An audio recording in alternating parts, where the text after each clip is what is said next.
भगवान कृष्ण के जन्म के तुरंत बाद ही उनके ऊपर मृत्यु का खतरा मंडराने लगा था। मथुरा का राजा अत्याचारी कंस उनके पीछे पड़ा था। इस तरह जन्म के ठीक 6 दिन के भीतर भगवान कृष्ण को मारने के लिए कंस की ओर से भेजी गई राक्षसी पूतना आई थी। पूतना की योजना थी कि वह अपने स्तनों पर विष लगा कर जाएगी और धोखे से नन्हे बालक को पिला देगी। इस तरह कंस के रास्ते का कांटा मिट जाएगा। लेकिन अपनी इसी योजना के चलते पूतना मारी गई।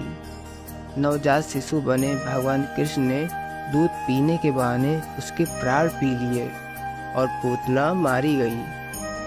पूतना भले ही राक्षसी थी, लेकिन दूध पिलाने के कारण उसे श्री कृष्ण की माता का दर्जा प्राप्त है। ब्रज के क्षेत्र में आज भी पूतना एक रक्षिका की तरह पूजी जाती है, जो कि छोटे छोटे बच्चों की ऊपरी हवा, तंत्र मंत्र और बुरे सपने, अचानक जाग जाने की समस्याओं का निदान करती है। गोकुल में स्थित पूतना वध मंदिर में लोग अपने नवजातों को लेकर माथा टेकने जाते हैं। पूतना असल में कौन थी? पुराणों में इसका भी रहस्य बताया गया है। पूतना के जन्म का रहस्य भगवान विष्णु के वामन अवतार से जुड़ा हुआ है। पूतना पिछले जन्म में राजा बलि की पुत्री थी, जो कि एक राजकन्या थी। पिछले जन्म में पूतना का नाम रत्नबाला था। एक दिन राजा बलि के यहाँ वामन भगवान पधारे। भगवान वामन की सुंदर और मनमोहक छवि देखकर रत्नबाला के मन में ममता जाग गई। वह मन ही मन सोचने लगी कि मेरा भी ऐसा ही पुत्र हो, ताकि वह उसे हृदय से लगाकर दुग्ध पान कराती और बहुत दुलार करती।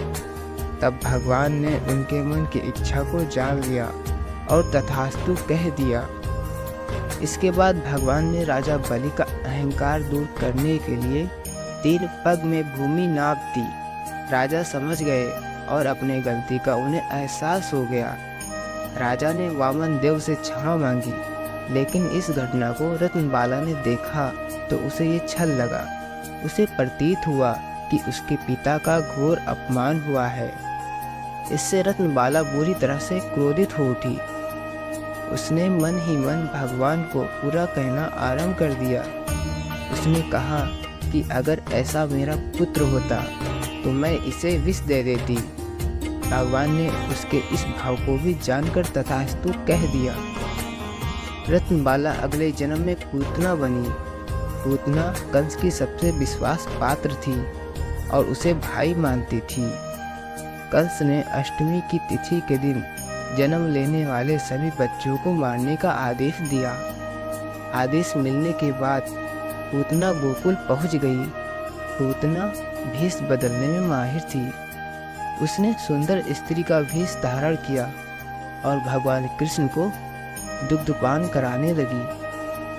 भगवान ने उसे पहचान लिया और उसका वध कर दिया। इस प्रकार से भगवान के हाथों पूतना का वध हुआ और जन्म मरण के बंधन से उसे मुक्त कर दिया।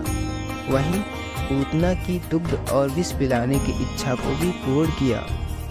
दोस्तों, आपको यह कहानी कैसी लगी हमें कमेंट में ज़रूर बताइएगा।